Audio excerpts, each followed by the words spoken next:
Hello, everyone. Thank you for joining us today. This is the third session of the College Talk series, and with us today we have Pranavi Agrawal, who is going to the University of Wharton.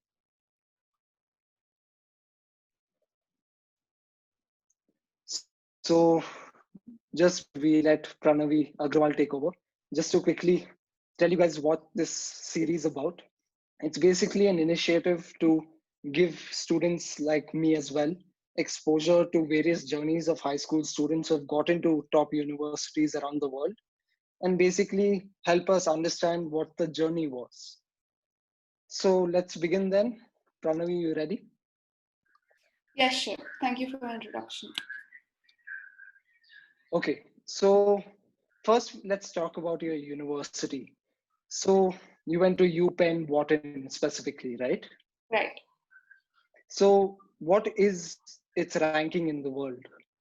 Okay, so rankings differ according to platforms, but right now, UPenn's ranking is supposed to be number 9 in the world according to the QS ranking, just after Princeton, I believe.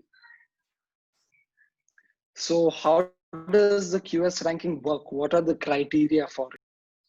Okay, so some of the criteria that rankings see are the student to teacher ratio, the internationalism, the diversity, the kind of jobs that the alumni get, the kind of places that Penn students go to, the kind of classes we have, the campus, the infrastructure, the facilities, the research, the teachers, the internships, and they measure a lot of areas, and all of them have their respective weightage, and according to that they create rankings. They also create all-round rankings, and they also create rankings via subject. So while UPenn is number 9 in the world overall, Wharton School of Business is the number 1 school for business for undergrad. So like how does the QS ranking, what are some of the other rankings that people refer to and see as credible? I feel like the Forbes ranking is extremely credible because I mean, that is also something people refer to very often. And in the Forbes ranking, UPenn is number 6 in the world, I believe. And some other rankings, maybe the Times ranking, that is also really really like widely referred to. However, there is also something I would like to say about rankings. Rankings can be extremely delusional because a lot of times they may take into consideration things about a college that as a student you don't care about that much probably. So when you're choosing a college, don't only go by rankings. You need to go a lot deeper into the subject to actually know which college is a good fit for you. So because people do get confused by rankings and they only want to apply in the top 10 schools or the top 20 schools, but that usually does not work for almost every student because rankings take into consideration so many things, and sometimes those things aren't really what matters to you, and other things might matter to you. So it is important to do your research as well as looking into the rankings. So you mentioned that sometimes the rankings have they use certain criteria that some students may not find useful, right? Right. And therefore sometimes they're delusional. Right. According to you, what are some criteria that you didn't find useful that were used by them? Okay, so maybe when I'm choosing college, I don't care about exactly how big the campus is or exactly how many people are coming from what countries or what exactly the ratio of Indians to Chinese students is. But these things go consider. I mean, these things play a huge role in ranking sometimes, and that just may not be as important to me. What I care about is what kind of an education I'm getting. So why weren't the ratio of Americans to Asians or anything like that important to you? What defined your mindset? Excuse me, come again. So you said that some criteria like the ratio of Asians to Americans and the size of campus was not important to you, right? Right. So can you explain why you felt it wasn't? I felt it wasn't that big a deal to me because, I mean, honestly, I would probably have my classes confined to, a few buildings and a few classes. campuses, and you know exactly how the campus is, or there is diversity in almost every college in the US. So I mean, a little bit of something here and there wouldn't really matter to me as much, because after all, I care about the entire vibe of the place and the entire fit of the place, and if I am comfortable in the environment as a whole. Yeah, makes sense. So the next question is, what are some of the common undergrad degrees that students apply for to UPenn? Okay, so UPenn basically has 4 undergrad colleges. There is the business school, which is Wharton. There is the engineering school, which is Penn Engineering. There is the nursing school, and then there is the College of Arts and Sciences. So at Wharton, you get a BSc in economics, and you can choose to concentrate in management, finance, business analytics, statistics, behavioral economics. Like, you have 20 plus concentrations to choose from, but the degree you get is BSc in economics, right? The degree you get from the College of Arts and Sciences is a BA in economics, and again you have a variety of subjects to choose from. So you have to declare your concentration by the end of your sophomore year. So by then you can take a variety of classes and you can just explore your interests. But like, the degree will remain the same. Your concentrations and your minors and majors can change. And the nursing school will obviously give you the nursing degree, and from Penn Engineering you will also get a BSc. So medical, so nursing, business, and engineering, and even computer science are some of the most common majors at Penn.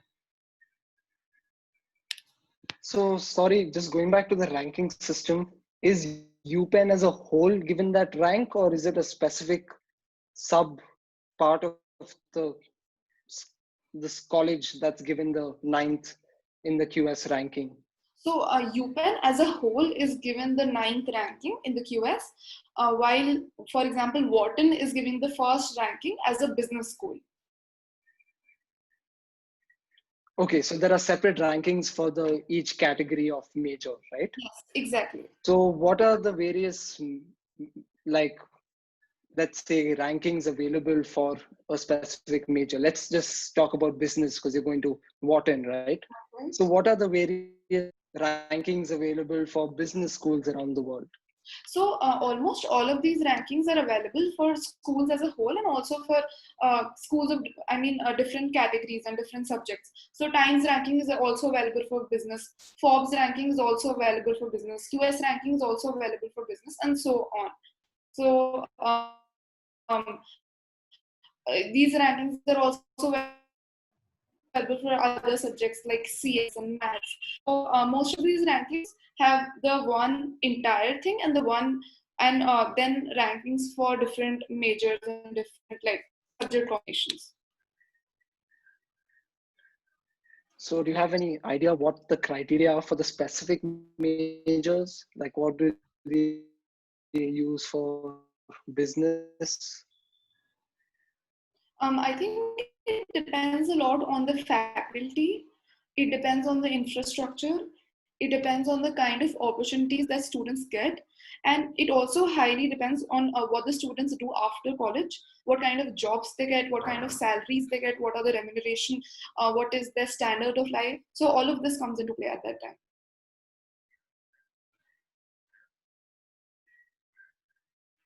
Okay, moving on to the next question then.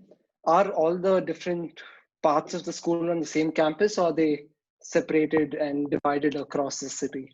Okay, so this is actually special about UPenn.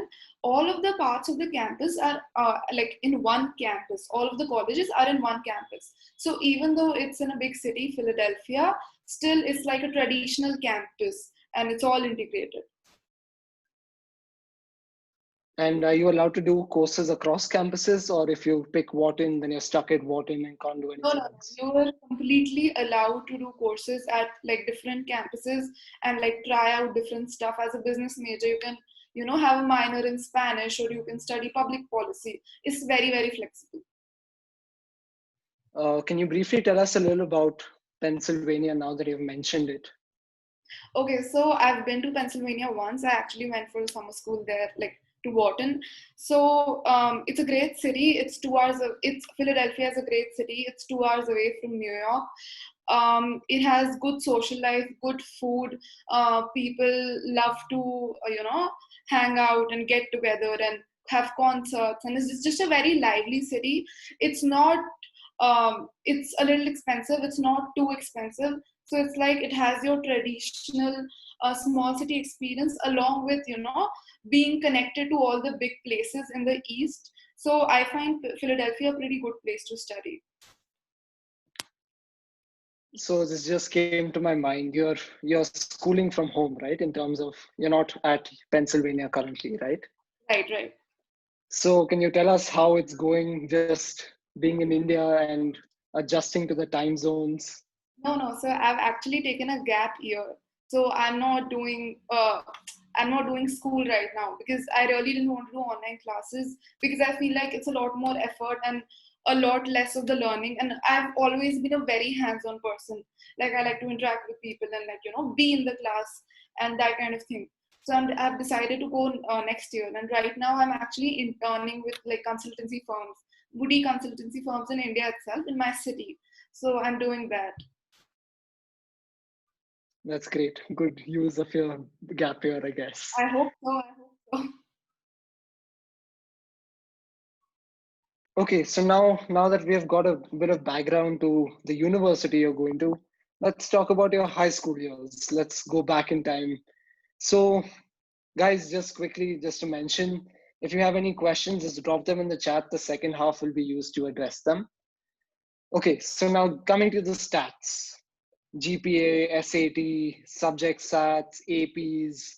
Let's go one by one and just discuss what you did, why you did it. Okay.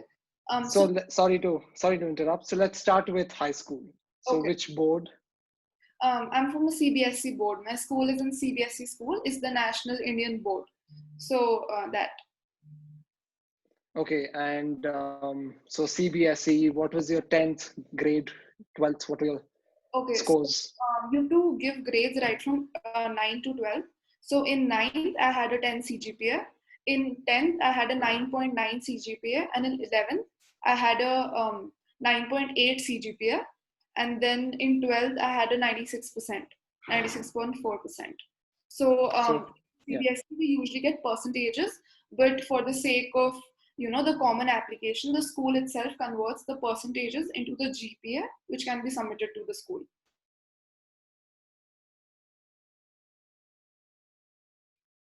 So can you tell us all our viewers briefly what the GPA is?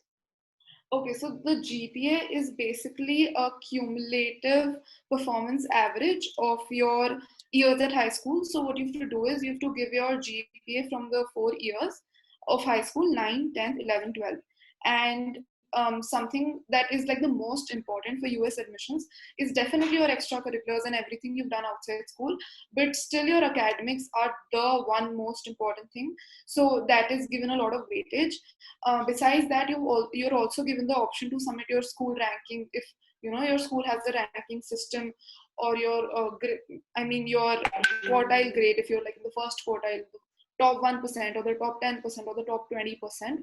So that is your school's decision if they want to give a ranking like that. Except that if your school has a GPA system, they can directly give you a GPA if they have a percentage system. For example, CBSE has a percentage system for 10th boards and 12th boards. So I got a 94.2% in my 10th boards. So that was converted into a 9.9 GPA for the sake of the application. Okay, so now coming to the standardized test, which is probably quite unique to the US universities, right? There are very few for UK and stuff like that, but there are quite a few for the US, right? Yeah, So quite a few. let's start with the basic of SAT, ACT, or any other competitor. Are there any more, or is it only these two? It is only these two, SAT and ACT. Okay, so fortunately, it's only two. We can break it down more easily then. Okay, so there's the SAT and the ACT. We have shared a few insights into the difference between the two, so with our viewers, so we'll not get into that. Okay. But which did you pick and why did you pick it? Okay, so I basically picked SAT. There was no real reason I picked SAT over ACT. I just started studying for SAT, and it was comfortable to me. And so what basically people say is that SAT is harder, but it has more time, and ACT is easier, but it has a lot of time foundation. So usually people who are not able to cope up with SAT's English go for ACT.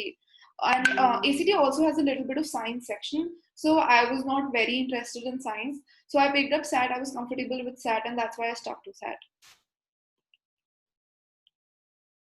Okay, now let's get to the optional tests, which are basically for the high tier universities. Right. So, so there's the subject SATs, and then there's the APs. Right. So can you comment on each and tell us whether you did any of them? Right. So I feel like SAT subjects and APs are both very important if you want to get into a top university. I did both. I did two SAT subjects. I did Math 2 and English Literature, and I did five APs. I did microeconomics, macroeconomics, statistics, calculus AB, and calculus BC. I did two of these after 11th grade and three of these after 12th grade. That is this year. And I do feel that, even though they're optional, I mean, universities say they're optional, but in one sense they're not really optional, because like most of the students who I actually know have gotten into, at least from India, did take these tests. So for admission officers, it is often really important for students to take these tests so that they can actually distinguish them academic wise. So I feel like if you have the option and if you have the time to prepare for them, you should definitely do that. Coming to scores, I would say if you're taking a STEM subject test, it is very important to get a 750 plus, and for the rest, a 700 plus is also good. It's on 800, guys, Right. in case you didn't know it. Yeah.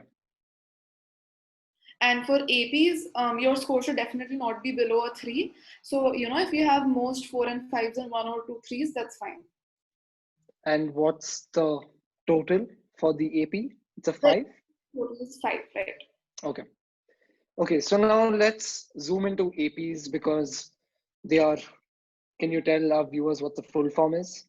So APs are basically advanced placement tests.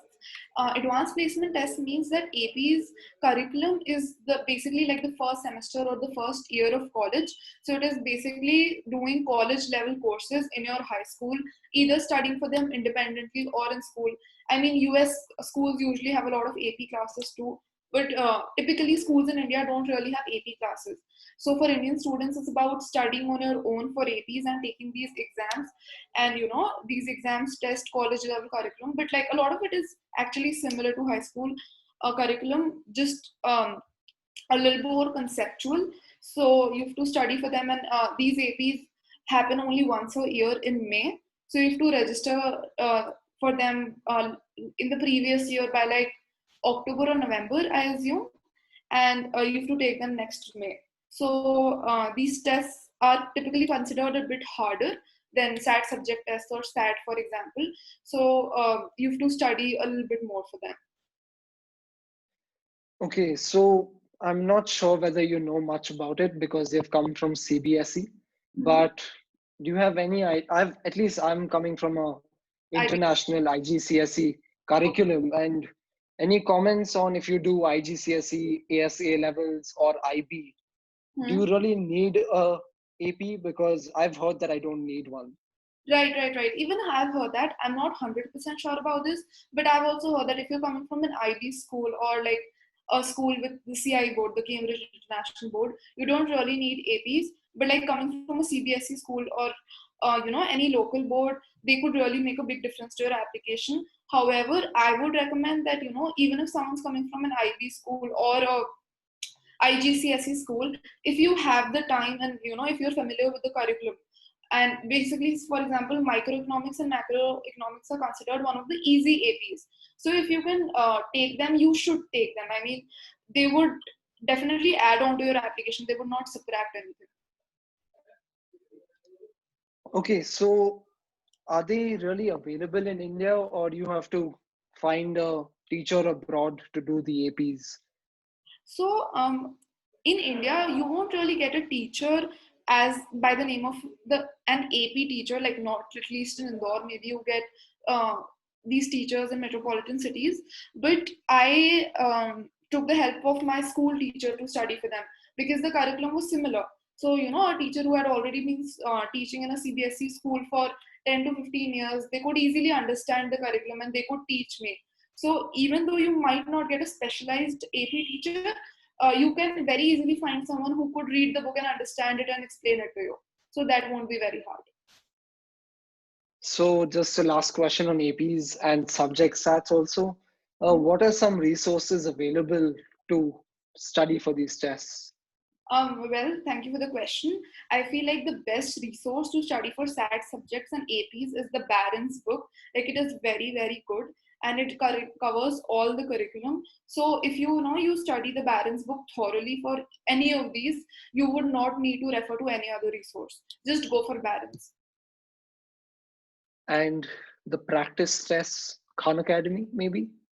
For SAT, SAT, there are a lot of online and offline, but for the subject SATs and the APs, yeah, Khan Academy is pretty good if you can find some previous.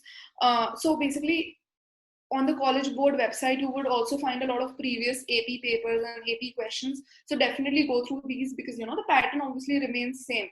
So doing a practice of previous papers and previous questions that have already appeared on the test can be really, really helpful after you're done with your curriculum.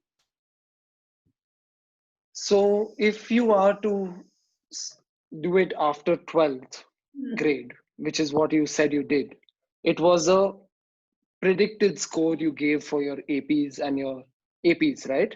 For So three of them. I didn't give any predicted score. I just wrote them in my application as something I was planning to do. So when you're actually filling the APs, you have two options. Either you've done them or you're planning. But they didn't ask for any predicted score. So I had two APs with which I wrote the score and three APs with which I wrote planning. Okay. So now we'll move on to the next section then, which is your extracurriculars, because that is the next step in the application process and getting admission, right? So once you're in the door with your academics and your scores, the next comes your all-round side, right? So what were some of the significant initiatives and extracurriculars that you put on your application? Okay, so I would say my application was pretty much rounded with my school. It showed that I was involved in the student community a lot and in the school a lot. Leadership and organization and management were also some of the strong suits. So I was the vice head girl of my school, that is student government, and I was the founder of an NGO based on public speaking. And I started an initiative called Quality Circles in schools, so that was important. And then I was the Secretary General of the school MUN, and I had also done a lot of MUNs in the past. And I was the creative director of the school magazine, that was the Shishkunj Gazette. And I had gone to Wharton Summer School, and I had also done AFS, and I had learned Spanish as a foreign language. So there was a little bit of internationalism there. And then one of the very important aspects was research. So I had participated in a lot of research projects at school, right from 9 to 12. So that was also an important part of my application. So you seem to have a lot of diversity in the types of things you were doing, from management to research papers to editorials, right? So can you comment a little about depth versus breadth? Right. So I feel like you're absolutely right. Depth is really important, but then it also comes to being true to yourself. And maybe I think sometimes it's I mean, it's what you can actually do is you can have a lot of depth in maybe two or three activities that are the most important to you, and then you can have a little bit of breadth. For to show diversity and to show different aspects of your personality and what you like.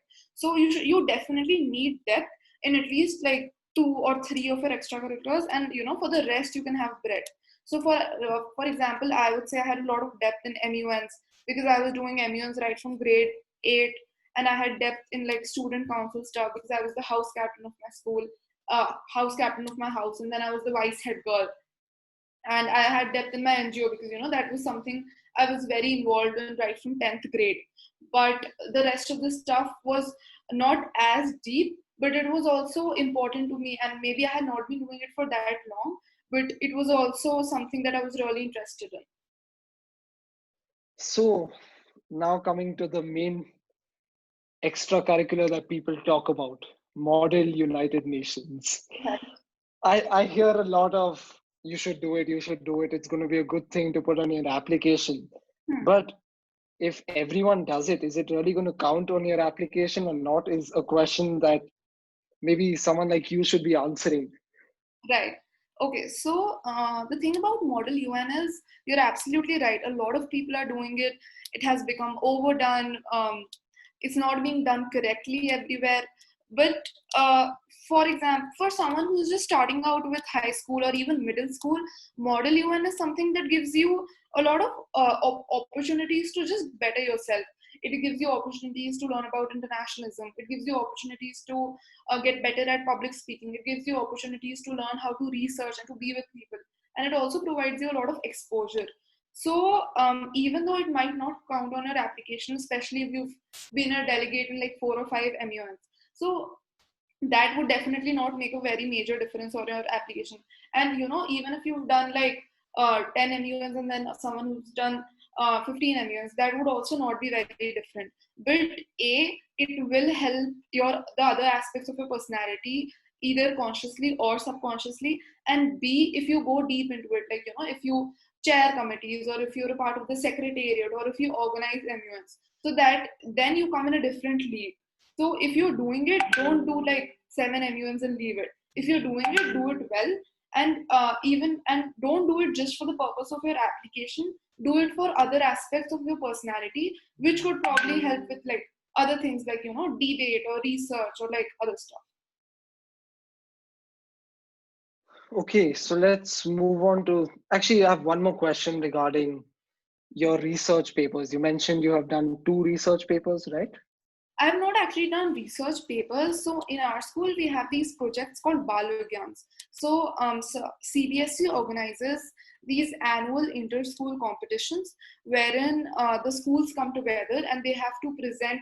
And I mean, it's on different subjects. So there is a commerce Balvigyan, there's a physics Balvigyan, chemistry Balvigyan, biology Balvigyan, computer science Balvigyan, and social science Balvigyan, and so on.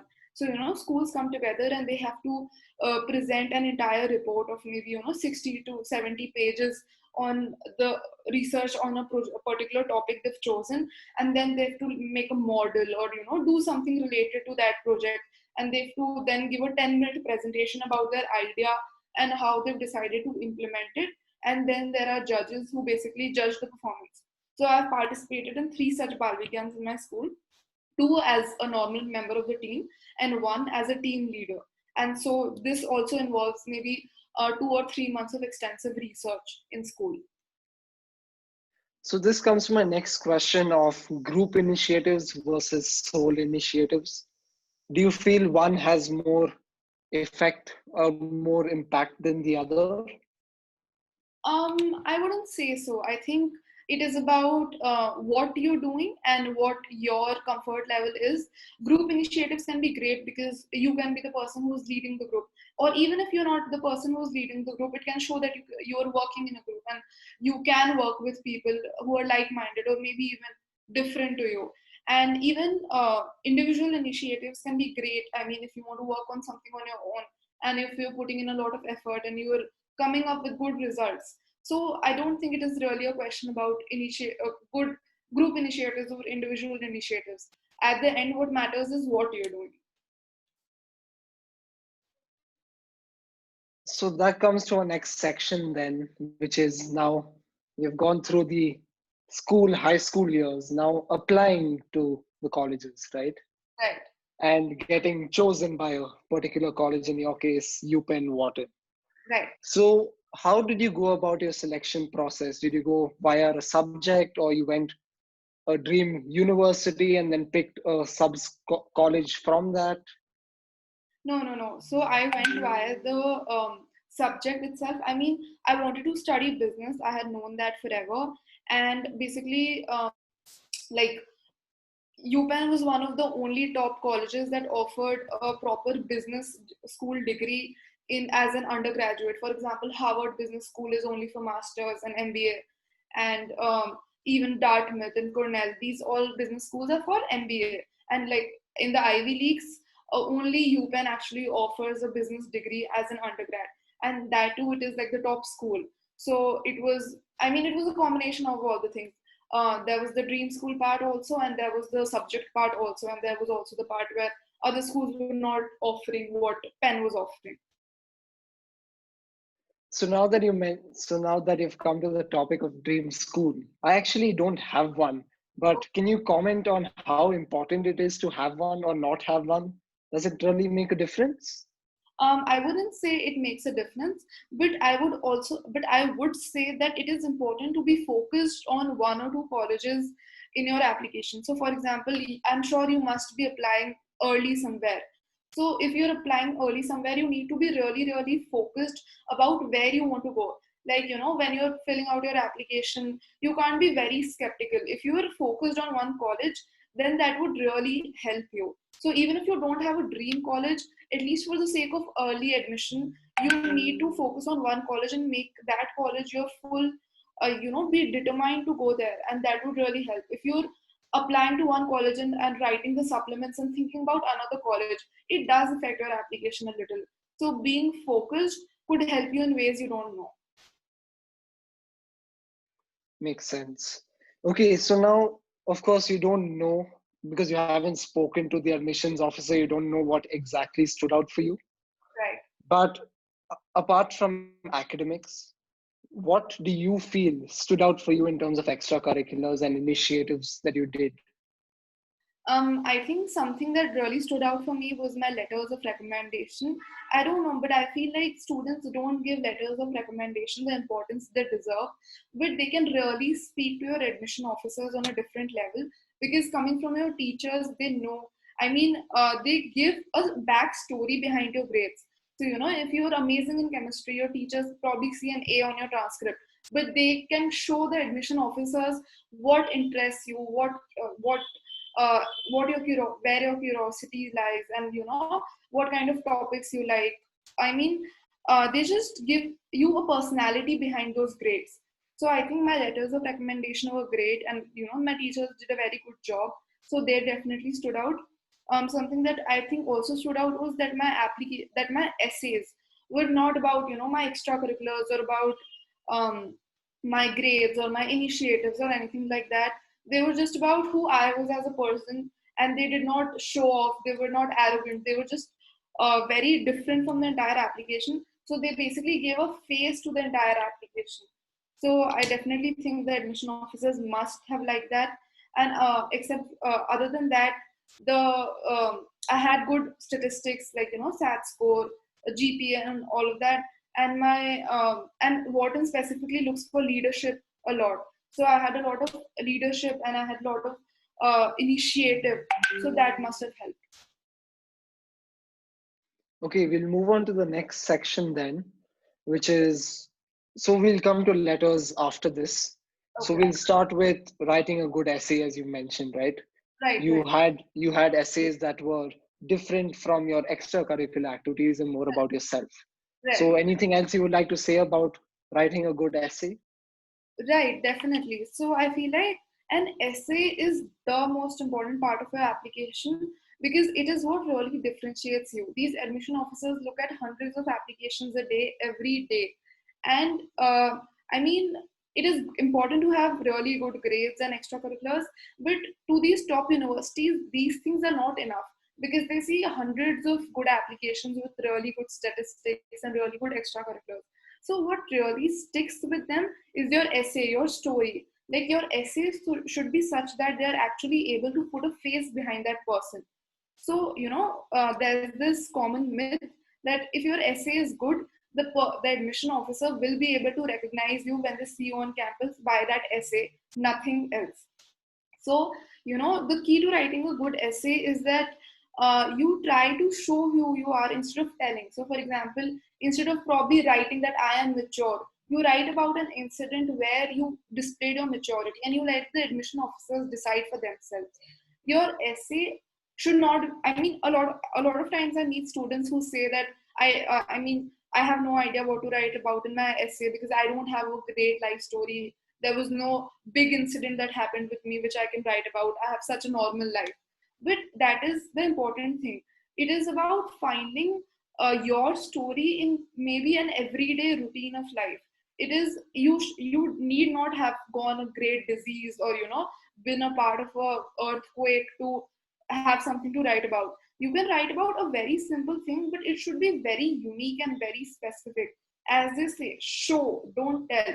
You need the admission officers to be able to imagine exactly what happened, and you need to be very, very specific about details. So, for example, one person could write about, I was studying for my APs, and the other person could write about the same incident, that I was conjugating verbs for my Spanish exam for the 108th time. So, you really need to be specific to come out with an essay that could have been written by no one and no one except you, because it is about your story and how you feel and how you look at things and how you think and what you do. And even if it's very simple, even if it's not about some groundbreaking thing you did, it should be very, very personal to you. And something that also makes a lot of essays good is self-awareness and vulnerability. So maybe in all the other parts of your application you're talking about what a great student you are and what a great person you are, and the other things you do and how good you are at everything, academics, extracurricular, everything. But no one is perfect, right? And the admission officers know this. So if you write about what your vulnerabilities are, and so that really completes the application, because they feel like they know all the aspects of you, and they get a 360-degree view. So it is very important for them to get that view to actually choose you.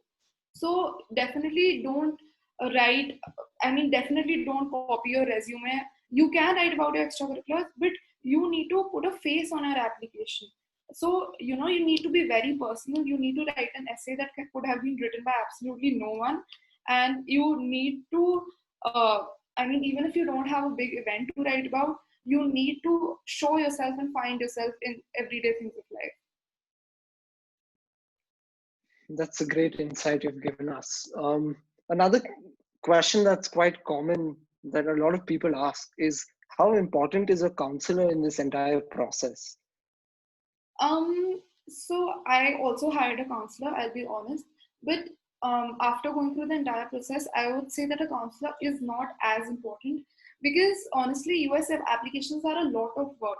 There are a lot of effort. There are probably months of effort and hard work, and you have to basically ponder over every word. That in the activity section, you can only write 150 characters for every activity, and you have to be very, very careful about each and every word you're choosing, each and every punctuation you're choosing. So that kind of effort can be put by no one, and absolutely no one except you. No one is going to do that work for you. And in the end, no matter how good a counselor you have, you will have to do it. What a counselor can actually help you with is not your application, but your research. Research about colleges, which colleges are better, which colleges are worse, which colleges work for you. But that is something that you can also actually do. You just need the internet. So if you can research yourself, if you can basically see colleges websites and rankings and basically decide for yourself where you want to go, the application will anyway have to be done by you. So even if you don't have a counselor, it's completely okay, because in the end you're the one who has to do all the work.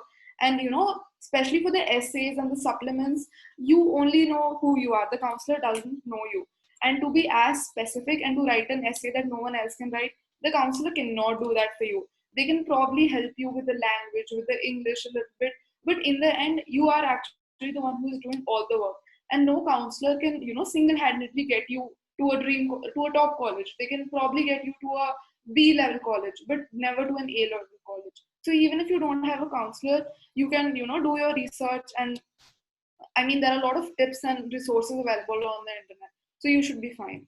And I mean, I think something I definitely support is taking help from your seniors who've been through the process. Like, they are the best people to actually guide you. Okay, we'll move on to the next section then, which is um, applying from a CBSE school, right? We now know. Right. How much, so other than APs and having to do the extra courses because your local board didn't really have the curriculum that they really wanted, the content, right? Right. How, other than that, how much more work was it? So, I can honestly not comment on how much more work there is, but I would definitely say that there are some complications because, from a batch of 200 students, probably 10 students are actually even, not even 10 students actually, probably 6 or 7 students are actually even considering applying abroad. So your teachers don't know much, your counselor also probably doesn't know much. And, you have to do a lot of research on your own, like you have to research about the colleges. I remember when I got in, a lot of my teachers hadn't ever even heard of Wharton. So, that kind of thing happens. But then you have to put in effort yourself. You have to educate your teachers about colleges and about LORs and how it has to be written. And maybe about creating a common app account for the LORs and stuff like that. But honestly, and I definitely do feel that uh, even the US colleges give a little bit more priority to the international boards because, with transcripts and all, they can be more sure. With CBSE schools, they may not really know how their scores are calculated and if they are reliable or not. But coming from a CBSE school, you should definitely remember that your standardized scores become really really important because they don't trust your transcripts as much as they probably trust the transcript of an IB school. So for you, it is very important to shine in your SAT, maybe your SAT subject tests or APs, so that they know exactly where you stand compared to the other students. So they have a scale of comparing you with the other students because they cannot compare you with the other students on the basis of your GPA, but they can compare you with the other students on the basis of your SAT score because that is something everyone is taking. So coming from a CBSE school, it is very important to perform well in your standardized tests. That really matters. And like take all the standardized tests you can, not just like SAT. You need to take SAT subjects and APs. That is also becomes really important. And I think the other things are just the same.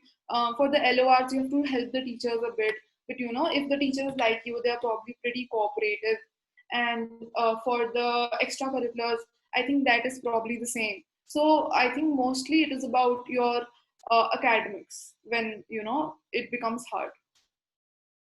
So building on that, we'll come to the LOR section before we conclude for the Q&A session. Okay. So since you mentioned that because you came from a CBSE school and your teachers hadn't even heard of Wharton, right? Right. So how difficult was it to get that, extract that information and that valuable LOR out of your teachers?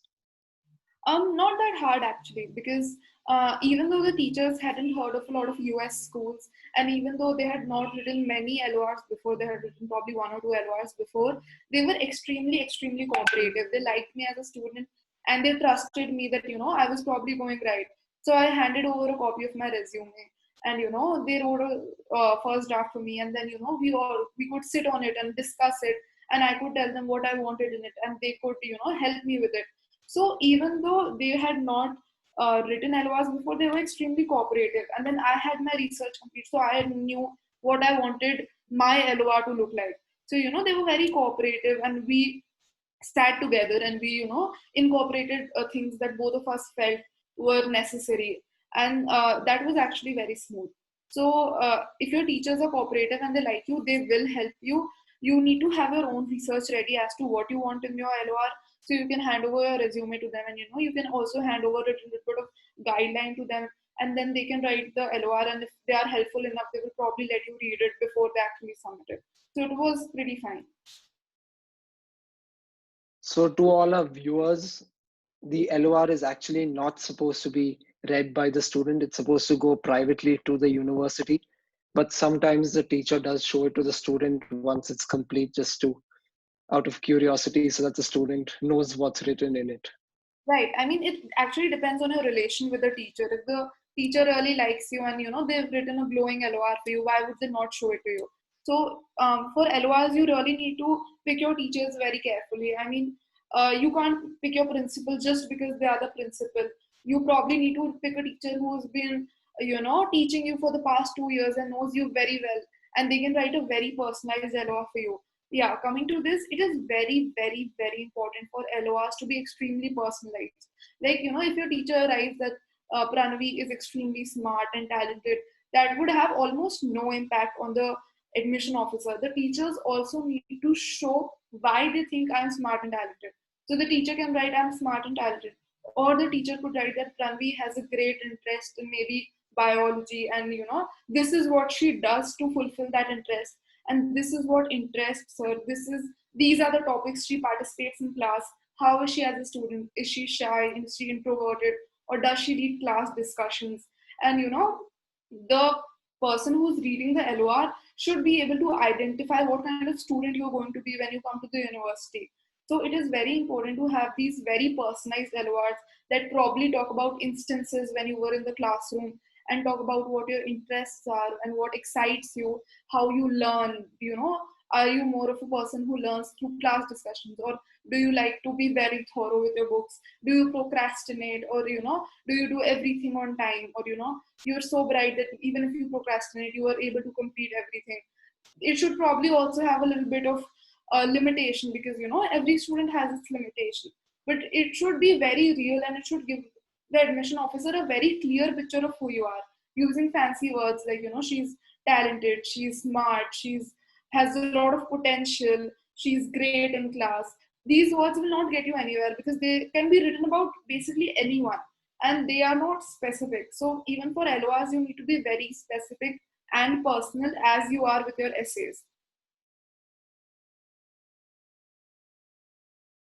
Okay, with that, now we'll open up to the Q&A from the audience. So we have a few questions that have come in, so I'm going to pose them to you and then you can answer them one by one. Right. So the first question is, what are the average class sizes at Wharton? So I'm not 100% sure, but um, I mean, I'm not 100% sure, but I think they take 4,000 undergrads every year at Penn, so probably around 1,000 at Wharton. Okay, we'll move on to our next question then. You have addressed what made you choose Wharton. Anything you would like to add to what you have already mentioned? Right. I can talk about college lists. So it is important to have a dream school and a read school, but it is also very important to have your safety schools lined up. So you need to have a very balanced college list. Even if you're choosing a lot of colleges, they should be a little different. I mean, you can have 5 to 6 of the top colleges, then you can have 5 to 6 colleges which are not like the top colleges, but they're also pretty good colleges which are hard to get into. And you need to have some colleges which you are absolutely sure you will get into. So your college list should be a balance. So even if you're applying to an Ivy League university, you need to have a university where you're sure you'll get into, because college admissions are really, really unpredictable, and they're getting more unpredictable by the second. So having a balanced college list will help you in that. So the next question is regarding US citizenship and its importance, or how effective or how valuable it is to the US admission process. Any comments on that? I would definitely say a US citizenship um, does give brownie points for admissions as such, because they have this quota set, how many US students they'll take and how many international students they'll take, and out of the international students also how many Asians they'll take, how many students from South America, maybe how many students from India, how many students from China, how many students from Australia. So that is pretty much set, and they have a lot more quota for US students, obviously. So US citizenship does help a lot, and US citizenship especially helps in financial aid a lot, because only 5 colleges in the US are actually need blind for international students, while almost all of the top colleges are need blind for US citizens or like green card holder. So if you're a US citizen or a green card holder, financial aid becomes a lot easier for you.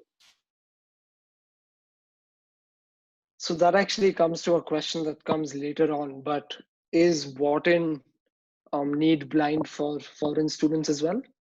No, Wharton is not need blind. In fact, Wharton is considered one of the schools in which it is very, very hard to get financial aid as an international student.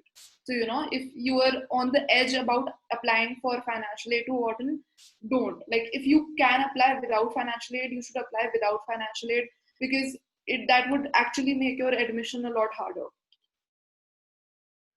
So regarding the essays you wrote to Wharton, did you do anything different in terms of writing specific to Wharton, or you just wrote the general essays that you would have written for any other college? No. So the essays for Wharton, like the supplement essays, were very specific to Wharton, and they were absolutely written for Wharton. Like the entire essay was about Wharton. It could not have fit in any other university, because they basically asked why Wharton, what are like the kind of academics you would do at Wharton, and one essay was this, and one was about extracurriculars, basically. So it was completely oriented to Wharton, and that is what I wrote about. So it was like a mixture of the things that interest me combined with how these interests would fit in at Wharton. So, for example, if I was interested in student government in my school, so I wrote about that, and then I wrote about how I could apply for the Wharton Council when I go to Wharton. Or, if I was interested in dance at my school, so I wrote about how I could apply for a club called Pen Nach at Wharton. So, it was basically about how my interests in academics and extracurriculars would fit in with Wharton. How do I wish to apply for Wharton? Okay, so I'm going to combine two questions here. When did you start preparing for the SAT, and what is a good score? Okay, so I started preparing for the SAT in 11th grade. I think around August, and I took the test in December, and then I also took the test once again in October, 12th grade. So the first time my score was a 1530, and the second time my score was a 1560. So I feel like, I mean, I can't really say what a good score is. It actually depends on the college you're aiming for. So, if you go on the internet and if you write the average SAT score for maybe a 10, you could get a 25th percentile and a 75th percentile. So it is very important that as an international school student, your score is above the 25th percentile of that school, and brownie points if your score is above the 75th percentile. So it depends on the college.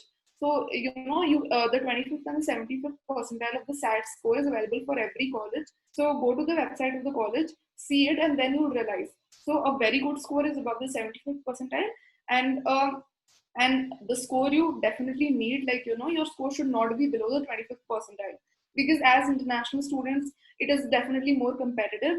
So try to keep your score above the 25th percentile at all costs. So three of your APs were after admissions, right? They were to be done, to be written types, right? Yeah. So how much weightage did it really have in your applications? I'm not sure, but I think it did have a certain amount of advantage, because it probably indicated that I was taking those classes and like studying for that subject. So even though it was planning, it was not like they had absolutely no advantage. I'm sure they had a little bit of significance at least. And like, I don't think I've sent my scores yet actually, but you do have to send your scores after you get them. Okay, so the next question is regarding the grad program at Wharton. I will ask you to specify about the undergrad program as well. Okay. So what are the various scholarships available for international students, and especially for a specialization towards STEM subjects? Okay, so I'm not sure about grad actually. I can answer about undergrad. So for undergrad, Wharton really doesn't do scholarships, because these colleges work on the principle that all of the students that they admit are extremely talented, and they don't do scholarships based on merit. However, they do financial aid. So you won't really find many opportunities for scholarships at Wharton, but you will find the option to apply for financial aid. So it is about need and not merit.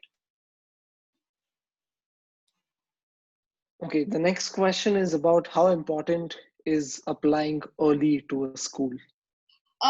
As um, an early applicant, I would definitely say that applying early can be a huge bonus.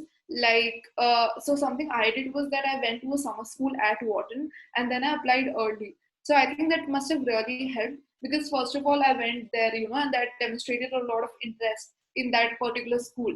And then I actually applied there early. So they knew that I was someone who was extremely sure about going to Wharton, and that I was certain about my decision, and I would not back down because early decision is binding, right? So if I get in, I have to go to Wharton. So schools with early, in schools with early decision, they fill up a lot of their class with their early decision applicants because schools also really care about their yield. Yield basically means the number of students that get accepted and the number of students that actually come in.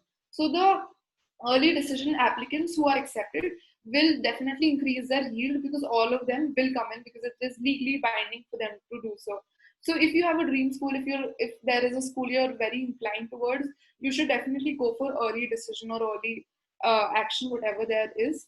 And if you're not too set on a school, definitely don't go for early decision because it will become binding. But you can go for single choice early action or early action, which basically means that a single choice early action means that you can't apply early anywhere else, but even if you get in, it is not binding for you to go.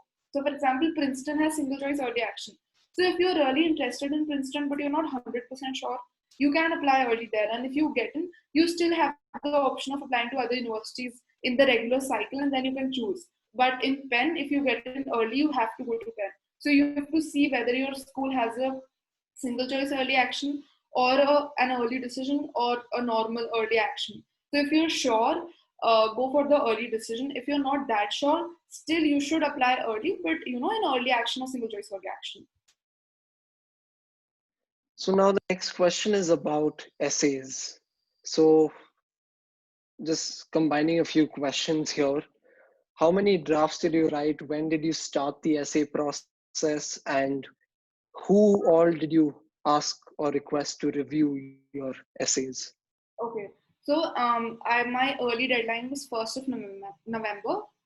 I think I started writing the essay in August mid around, maybe, the latter part of August. And I probably wrote like, um, I'm not sure, but at least like maybe 9 or 10 drafts I had for my essay. And I got it reviewed by my counselor. The counselor also provided me with an editor for the essay for like grammar and stuff. So I got it reviewed with her. I also showed it to some of my seniors who were studying at Penn and I knew them from my city. So I got it reviewed from them, and then other seniors who had gotten into good schools like U Chicago and Harvard and Yale and people like those. So I showed them to my SAT teacher because she was also very experienced in the entire process. So I showed them to my SAT teacher, my seniors, and I didn't show them to any of my peers and to my counselor and my parents. So, They helped me a lot. so I actually had one more question in mind, which it slipped my mind earlier. It was about Wharton Summer School. Okay. So, when did you go? Why did you go? What did you do there? Okay, so I went to this program called KWHS, Knowledge at Wharton High School, and I went in July in 12th grade. So, like 3 or 4 months before my application deadline. And the reason I went there was that, Wharton had been my dream school right from grade 8 or grade 9. And I wanted to get an experience of the place, so that, even if I didn't get in the future, I would at least have been at Wharton for like 2 or 3 weeks because such programs are very common for high school students, but they're not as common for college students or you when you graduate from college. So I did that, and I also wanted to apply early to Wharton, but I had never been to Wharton, so it helped me kind of confirm my decision of applying early because early decision is binding after all. And so it was basically an entrepreneurship program. So for 2 weeks we took classes at Wharton in different subjects. So we had negotiations, we had marketing, we had accountancy, we had economics, and we had different subjects, and those classes were mostly taken by Wharton professors. And then what we had to do was we had to create we were divided into groups, and with our group we had to create a business plan So we had to prepare an entire pitch and basically present it to the judges, and the judges were supposed to be our investors. So we had to basically prepare a business proposal, an idea, and present it in front of the judges, and then using whatever we had learned in our classes over the past 2 weeks. So it was a great experience. It was absolutely amazing, and it definitely validated my decision of applying early. And I mean, a little part of it was also to show demonstrated interest, because these universities actually care about demonstrated interest. And so I think that also really helped. And it was just a great experience. And I would say that, if anyone has the time and resources to apply for summer school, they should definitely do it, especially if it's in a school they're really inclined towards getting into for undergraduate. Okay, so the next question is a request. If you could share your LORs with some of our viewers, it would be great. Okay, so I don't really have my LORs because the teachers let me read it, but they didn't actually send it to me because I think that would have been against the policy. So I can't really send my LORs because I don't have them. I waived the FERPA, which is the right to read the LOR from the application. So I can't really see my LORs now. I don't really have my LORs. Okay, so the next question is regarding the other schools you got into, just so that our viewers have an understanding of this type of student, which is you. Which types of schools did you get into, right? So what are some of the other schools that you got into, but of course rejected because you are going to Wharton? Okay, so basically, I got my decision from Wharton on 17 December. But, that was my first decision actually. I mean, I had not gotten any other decision before that one. So as soon as I got in a few days, I actually withdrew my application from the other schools. So I did not get any rejection or acceptance other than Wharton. Because that was, Wharton was the first school to actually send my result to me. Okay, so the next question, guys, can you please remain muted, or you will be asked to leave the meeting. Okay, so the next question is regarding SAT coaching. Any comments on it? Yeah, I did take SAT coaching. So there is, a very good instructor at near my house, and I went to her for I think 2 months, 2 or 2.5 months. So that really helped me. So after having done the coaching, I would say that the most important part of SAT is practice. It is, the curriculum is not really that difficult, but it is important to be able to complete the entire paper in that stimulated time and to do it with accuracy. So the thing that helped me the most was doing these practice tests. Like College Board has 8 official SAT practice tests that you can do. So I did those. I think I did all of those 2 or 3 times. And then, I got a lot of pirated papers off the internet, like the previous SAT papers. They are easily available, not easily available, but if you search them, you can get them. And some of these are actually launched by College Board itself. Some of these papers have been made available to the public. So these practice tests were something that helped me the most. So if you know a good SAT coaching, you can definitely take it. It should be helpful. But even if you don't know of it, something that would really help you would be to just do the curriculum first and then get on with the practice papers. Do them do them with a lot of discipline first of all, and do them in the stimulated time limit, and do them as if you're actually doing the actual test. Don't take them lightly. So on the day of the actual test, it would definitely help you a lot. So the last question we have is regarding the subjects. Actually, we have one more question now. But what subjects did you do in high school? Okay. 12th, 11th and 12th specifically. In 11th and 12th, I did economics, mathematics, English, business studies, and accountancy. I had 5 subjects. So this was basically the typical commerce with maths combination of CBSE. Which was some of the other schools you were looking at in terms of a business degree? I was looking at UC Berkeley. I was looking at U Michigan. And then, I was applying to a bunch of other schools for economics, if not business.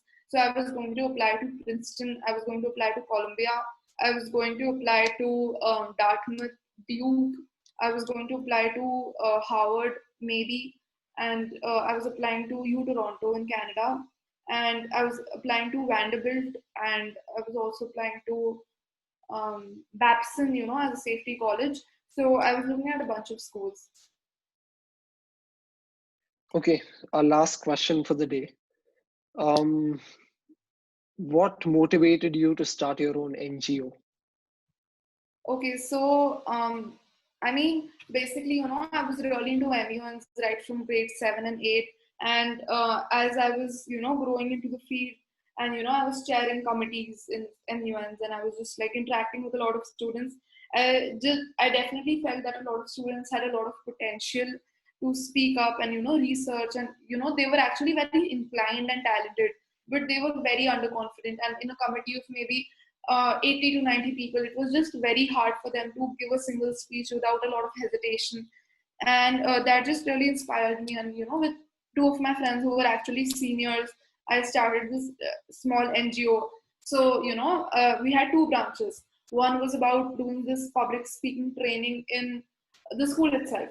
But then we wanted to expand our approach to students who were a little more underprivileged and who did not have these resources. And in our school we did get a lot of opportunity, but we probably felt that the students who come from government schools that are not so well off, they don't have opportunities to speak at all in public.